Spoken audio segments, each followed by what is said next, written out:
seperti tadi ya sudah dijelaskan sama Bu Septi, alatnya ini tipenya ini yang digital, ada yang manual, yang digital. Nah untuk yang khusus yang ini nilai kalibrasinya harus di antara rentang 91 plus minus 2. Kalau yang manual itu 80 plus minus 2. Oke. Untuk khusus untuk yang tipe ini tidak ada koreksi arah pengambilan 0 derajat, 90 derajat atau min 90 derajat nggak ada. Tapi kalau untuk yang manual nanti ada koreksi. Kalau yang 0 derajat ini ada grafiknya, di situ ada 3 grafik. Biasanya di alatnya suka ada di belakang, di sampingnya ada grafiknya itu. Karena kita pakai ini berarti kita bisa langsung uji Otomatis. untuk kriteria cara ambil, terus pengambilannya berapa, itu ada di SNI atau ASTM. Ada yang bilang ini sebutnya istilahnya palu beton. Kalau di SNI istilahnya palu beton. Kalau misalkan Hammer teh sebenarnya merek alat ya sebenarnya. Smith Hammer. Jadi sebenarnya kalau istilah di SNI-nya palu beton. Nah, di area yang diambil itu dari luasannya itu diameter 15 cm. Kalau dulu kan kotak ya. 15 kali 15. Kalau sekarang yang terbaru itu diameter 15 cm. Yang diambil titiknya itu 10 titik. Masing-masing titik tembakan itu jaraknya 25 mm. Ini sudah kita setting, kita ngacu ke ASTM. Mau coba? Boleh. Dikenalin Pak. Permisi Pak. Tembak aja langsung. Ini settingannya itu Gambar baru ya? itu di settingan ASTM ya Pak? Ya. Selain ASTM ada settingan apa lagi? Settingan lain cuman karena kita ngacunya ke STM, ya kita pakai STM. Kalau settingan lain kita nggak tahu dia ngacunya kemana. Karena kalau kita setting ASTM itu di situ kan di menurut STM atau SNI itu rentang angka pantulnya itu plus minus 6. Kalau dari 10 itu di nilai angka pantulnya di luar ini ada kropos. Kalau bisa plus jangan minus ada 6 dari rata-rata itu dibuang. Udah ada yang tembak ya? Datanya dibuang. Datanya tidak terpakai Pak. Datanya tidak terpakai. Kita Misalkan banyak yang retak ya? ada 10 nih. Kita cari yang bagus. Satu ternyata ada 10 titik tembakan. Ini bagus ya? Satu itu di luar rentang. Berarti 9 yang kita analisis. Dari 10 itu jangan lebih dari 2 Yang mengalami plus di luar plus minus 6 itu. Tapi kalau lebih dari 2 itu datanya nggak valid, nggak bisa dipakai. Berarti kalau lebih dari 2 data yang rusak melakukan pengujian ulang lagi. Ya, titik ulang lagi buat cari lagi. Kalau masih 1 atau 2 masih analisis, masih bisa dianalisis. Sama alatnya sendiri masih bisa dianalisis. Sama alat ini. Tapi kalau kayak data tadi itu Pak, apa kita harus juga pakai titik yang sama? Kan misalnya Nggak bisa. buat cari benar-benar semuanya. Karena ini kan gosok. Jangan ini satu tinggal Kalau ini kan udah bagus ya? ini kan udah habis. Kayak ini ya? Jadi tetap kalau bisa Ini kan udah habis nih, kalau kita ngambil di sini ini jaraknya. Kalau misalnya Ini masih sudah permukaan kasar, ini kan ada kalau ada Tapi jurusan kalau- impact itu ada kalau reaksi misalkan ke sini. Mas Nanti sama di Mbak bagian lain, di lapangan misalkan ini bukan lantai bukan betonnya aslinya pas kita harus dasar ambil titik lain. harus dikupas dulu sampai ke permukaan betonnya jadi dikupas dichipping baru diuji sesuai dengan Tadi beton kan tadi kita saya uji bilang ini permukaan beton diameternya bukan plester 15 jadi cm. dikupas dulu yang plesternya kan suka ada tuh yang ditambah-tambah nah, Kalau dulu yang kan plesternya dikupas dulu kalau dulu ya kalau lantai biasanya langsung 15. plat beton Sekarang nah, silakan ada di di SNI ini Pak. sama Di yang ya oh iya sekarang. ini apa Hun? Kayaknya udah rata ya? Udah Pak. Nah, kalau misalnya udah kayak udah rata bisa langsung pakai alat. Namanya? 10 titik ya Pak. Iya. Jaraknya 25 mm ya? Jaraknya 25 mm. Antara titik satu sama titik yang lain. Kalau bisa bentuknya gini ya, nembaknya kayak obat nyamuk. Melingkar ya. jadi kena semua titik apa? Iya. Dia Misalkan melingkar. jaraknya Udah, Pak, jangan satu. kurang dari 25 aja. Nyalanya udah keluar. Udah keluar. Ya, Kan yang mau video. kalau kita sudah sering, Nama kita ininya apa, bisa Pak? pakai insting. Ya. Itu Kalau namanya kita apa? mau Batu kayak batu kerida, gosok supaya perata permukaan. apa sih batu koi supaya permukaannya supaya halus ya. Batu apa ya? Amplas ya gitu ya. Ini namanya batu apa, Pak? Batu asahan biasa. Nah, itu Batu gerinda. batu gerinda. Sebenarnya gerinda kan ada ya kayak iringan gitu kan. Jadi Kayak sebelum kita nguji permukaannya harus diratakan. Dengan kayak gini nih, ini misalkan nih, ini harus dibuang dulu 9,5. nah, kalau misalkan kejadian kebakaran, jadi periksa aja juga yang kebakaran diperiksa juga hamarnya, yang bagusnya juga diperiksa, nanti dibandingkan hasilnya. Bukan betonnya berapa. Nah, misalkan kan ada tuh yang bekas kebakaran, diperiksa juga. Nah, hanya yang bagian halus bagus juga. Usahakan kalau bisa yang bagian bukan betonnya yang nggak keropos, hasilnya besar ya Pak ya, angka pantunya. Pak, koreksi kalau salah. Tadi saya dengarnya kan pengujiannya tuh cover meter dulu. Betul, harusnya sebelum ngehammer tuh kita bisa pakai alat cover meter dulu, bisa supaya nggak kena langsung kena tulangan, karena di SMI-nya seperti itu. Terus kedua, tidak boleh kondisi lembab. Keadaan permukaan betonnya nggak boleh yang bagian yang lembab-lembab, jadi yang kok bisa sih bagian yang kering ya. Kenapa Pak? Nggak boleh lembab. Sebenarnya seperti itu ya. Gimana ya Pak Karena jawabannya? tidak menginvestasikan hasil nilai betonnya. Nah, Jadi kenapa nggak ketulangan itu? Jadi misalkan kalau kita scan ya, ini kan tulangan nih. Jadi diusahakan jangan nembak di pas tulangan. Jadi nilai angka pantonya nanti kemungkinan dia lebih besar. Berarti kan kita ngujinya beton bukan tulangan. Gitu. bajannya. Makanya diharuskan harusnya. Jadi sebelum kita hammer kita cover dulu, kita tandain pakai quick scan. Tulangannya ada di mana, kita garis baru ini kita bikin di sini.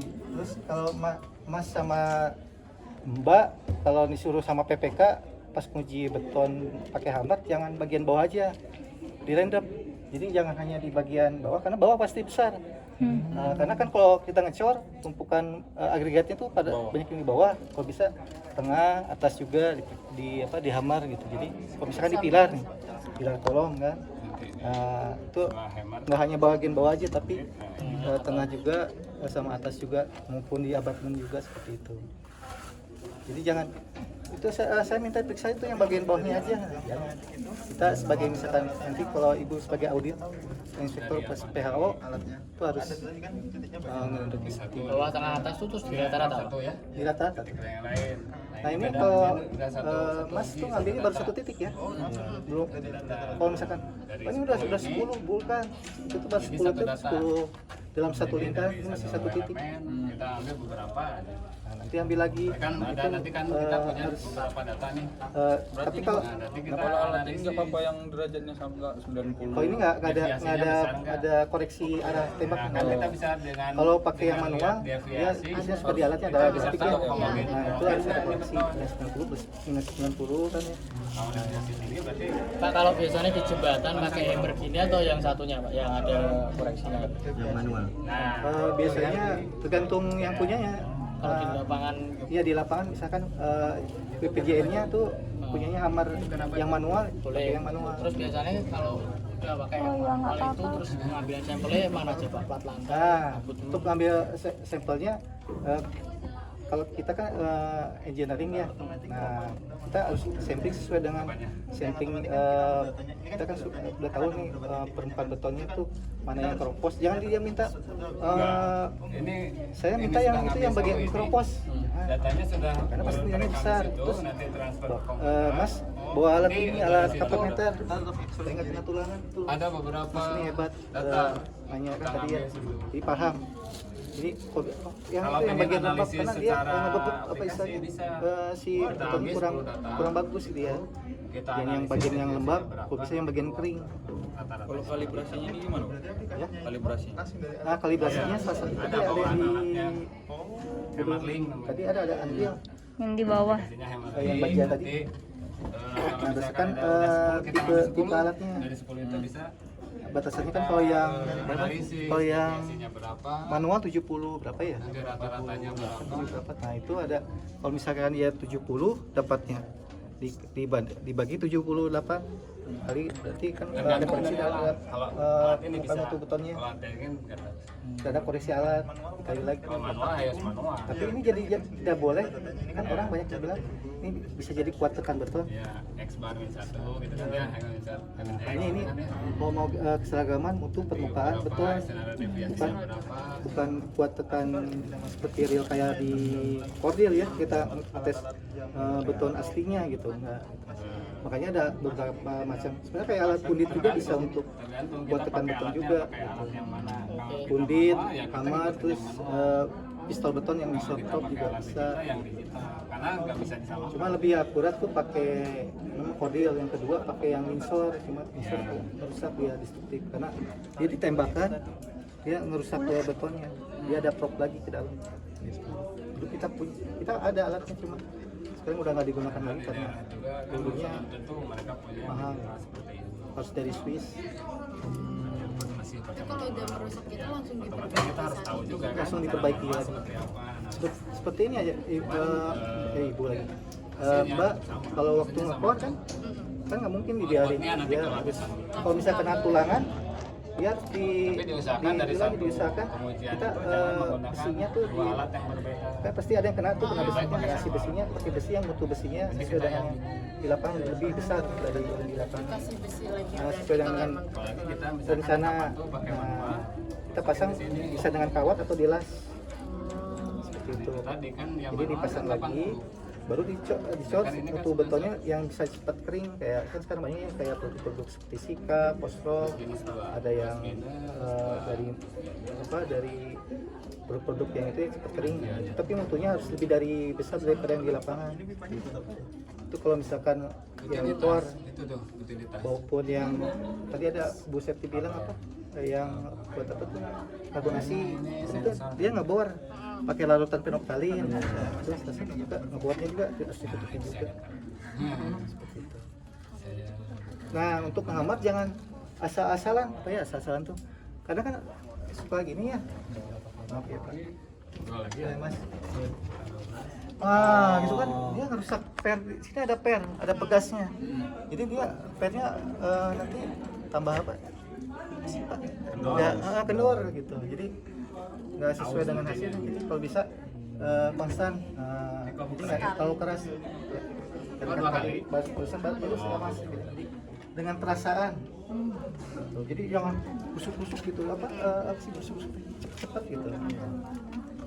Terus kedua, jangan kalau misalkan kita ini usahakan ini dibersihin dulu. Si permukaannya kan kadang suka ada kotoran, dia tergelincir. Jadi kalau misalnya ketika ada kotoran, dia bersihin dulu bagian ujungnya. Seperti itu. Ini kalau hamar Pak, ini udah keluar hasilnya. Ya, 58,5. tinggal checklist. Checklist aja. Ini kan ini udah ya angka pantulnya udah, jumlah pantulnya udah. Sigma penjahit ini checklist. Ini keluar rata-ratanya. Ini rata-rata angka pantul dari 10 ini keluar 554. Deviasi dari deviasi dari angka pantul keluar 3,3. Nah, untuk MPA-nya perkiraannya nih 30,5 MPA. Ini kira-kira Perkiraan kuat tekan beton. Jadi mutu permukaan ya, mutu permukaan betonnya perkiraannya. Ini yang tadi Pak yang 6 Pak, yang koreksi. Oh, Nah, itu. dari SNI sendiri kan ini ngacu ke STM itu untuk nilai angka pantulnya itu di antara range plus minus 6 dari rata-rata angka pantul. Nah, yang boleh di luar itu 2 maksimal. Jadi di luar plus minus 6 itu bolehnya 2 data dari 10. Misalkan 8 itu baru bisa dianalisis dengan alat ini. Atau dengan STM juga sama, STN juga sama gitu, menggunakan alatnya sama. Di luar itu jadi datanya nggak bisa dianalisis. Error. Kalau misalkan dari 10 itu misalkan ini 10 semua, ini misalkan 5 sama 6 masih bisa. Tapi misalkan dari satu lagi ada 5 lagi, ini kan nggak bisa nih. Misalkan ini 10, nggak bisa kan, jauh kan? Jauh, nggak jauh ya. Ini 18. Nah ini 5, 6, 5, jauh ya. Nah ini nggak bisa dianalisis datanya. Berarti kita harus pindah titik lokasi. Tidak lagi titik yang sebelahnya Pak. Pak, Ya. faktor-faktor apa aja yang bikin dua data itu tidak terbaca sama hammer testnya? Betonnya tidak homogen, cara pengambilannya yang kurang benar. Jadi kita nembaknya jangan di permukaan yang keropos, ada kan bisa ada lubang ya, jangan di posisi itu. Jadi cari permukaan yang memang rata. Atau bisa jadi kalau angkanya gede, kemungkinan ada batu atau tulangan. Kena batu aja, itu kemungkinan besar. Makanya nilai dari hammer itu tidak menyatakan bahwa ini mutu beton, tapi hanya perkiraan mutu beton permukaan, itu juga permukaan. Kalau pengen akurat ya harus di core berarti. Karena di SNI-nya sendiri sebenarnya SNI yang terbaru tidak mengeluarkan perkiraan kuat tekan. Dia hanya mengeluarkan angka pantul saja. Jadi hanya mencari homogenitas dari beton itu. Dari nilai angka pantul itu kita bisa tahu kan deviasinya berapa. Jadi kita bisa perkirakan ini beton homogen atau enggak dengan melihat dari deviasi itu. Jadi pelaksanaan baik buruknya itu dari standar deviasi ya Pak. Ya. Tapi karena alat-alat yang sekarang itu keluarnya perkiraan kuat tekan, ya mau tidak mau kita keluarin. Cuman kita menyatakan bahwa itu perkiraan kuat tekan. Ya. Oke. Untuk hammer lanjut, udah? Lanjut. Cover meter. Cover meter.